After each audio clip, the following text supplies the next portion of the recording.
দুপুরবেলা আমি আমার বাচ্চাকে নিয়ে আসছিলাম, এখানে টলি ছিল, মাটি নিয়ে আসলো দিয়ে টলি পুঁতে গেছে। আমি আমার বাচ্চাকে বলছি চলো আব্বু আমরা টলি দেখে আসি, ওখানে পুঁতে গেছে, মানে ওর দাদাও আছে ওখানে। পরে আমি আমার বাচ্চা দুইটা নিয়ে আসিছি, দুইটা কুলে নিছি। পরে আমার ডেনা লেগে গেছে, আমি বলছি আব্বু তুমি একটু নামো, হাঁটে চলো। পরে আমার বাচ্চা হাঁটে পিছন পিছন আসছে, আমি সামনে দিয়ে যাচ্ছি। আমি ওই গর্ত পার হয়ে গেছি, আমার বাচ্চা ওই গর্ত পার হতে লেগে খেয়াল করেনি, লাড়া দিয়ে পুরো আছে। পরে লাড়ার পর পাও দিছে আর ওই যে গর্তের মধ্যে নেমে গেছে। পরে মা মা করে ডাকছে, আমি পিছন ঘুরে দেখছি আমার বাচ্চার মা মা শুনতে পাচ্ছি কিন্তু আমি দেখতে পাচ্ছি না। একটু আগে এসে দেখছি ও গর্তের মধ্যে থেকে মা মা করে ডাকছে, হাত দেখতে পাইনি। পরে আমি কান্দা শুরু করেছি। আমার শ্বশুর আমার শ্বশুর তাড়াতাড়ি দৌড়ে আসে দেখছে ওর মধ্যে দিয়ে সবাই মিলে ইয়া করছে, বলছে এই ফেলো না, লাড়া ফেলো না, লাড়া ফেললে তো বাচ্চা ঢাইকে যাবে না। আমার শ্বশুর নিষেধ করছে লাড়া ফেলো না, লাড়া ফেলো, দাঁড়াও দাঁড়াও দেখি। পরে আর আন্দার তো আর ভিতরে আর কিছু দেখা যাচ্ছে না, লাড়া পড়েনি। এখন আগে থেকে পড়া আছে কিনা বলতে পারবো না। আড়াইটে বা পৌনে তিনটার দিকে আমরা সংবাদ পেয়েছি যে এই জায়গার মধ্যে 5-এর ভিতর 2 বছরের একটা বাচ্চা পড়ে গেছে এবং উদ্ধার করা প্রয়োজন। এই সংবাদ পাওয়ার পর চাঁপাইনবাবগঞ্জ, রাজশাহী এবং তানোর ফায়ার স্টেশনের 3টা ইউনিট আমরা এসেছি। আসার পর দেখলাম এখানে যে পাইপের ভিতর যেখানে যেখানে মানে পড়ে গেছে ওই জায়গার মধ্যে আমরা আসার আগে পাবলিকরা কিছু চেষ্টা করেছে, কিছু মাটি এবং কিছু খড় গর্তের ভিতর পড়ে গেছে। তারপরেও তারা আমাদেরকে জানাইছে 35 থেকে 40 ফিট নিচে বাচ্চাটা।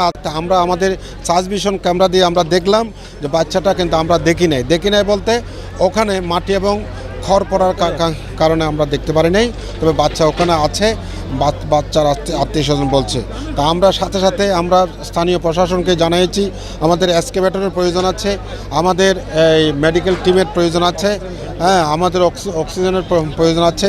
আর আমরা এখানে ভেন্টিলেশন ফ্যান আমরা এনেছি, আমরা সব কিছু আমরা মানে লাগিয়ে রেখেছি। বাচ্চাটাকে যতটুকু বাঁচিয়ে রাখা আমরা চেষ্টা করছি।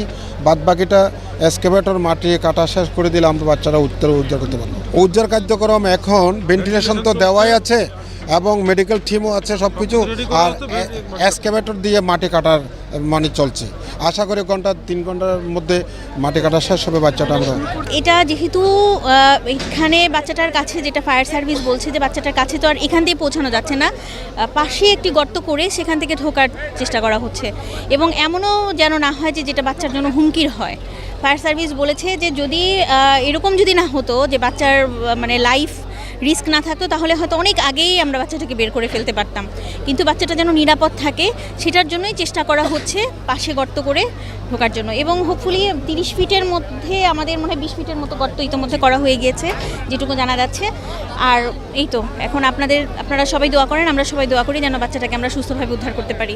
আমার মনে হয় সরকার যদি দুর্নীতিকে শক্ত হাতে ধরতে পারে তাহলে এ ধরনের মানে যে ঘটনাগুলো ঘটছে, জাতি যেটা কোনো ক্রমে আশা করে না এগুলো ঘটা সম্ভব নয় বলে আমরা মনে করি, কিন্তু এটা ঘটতেই আছে।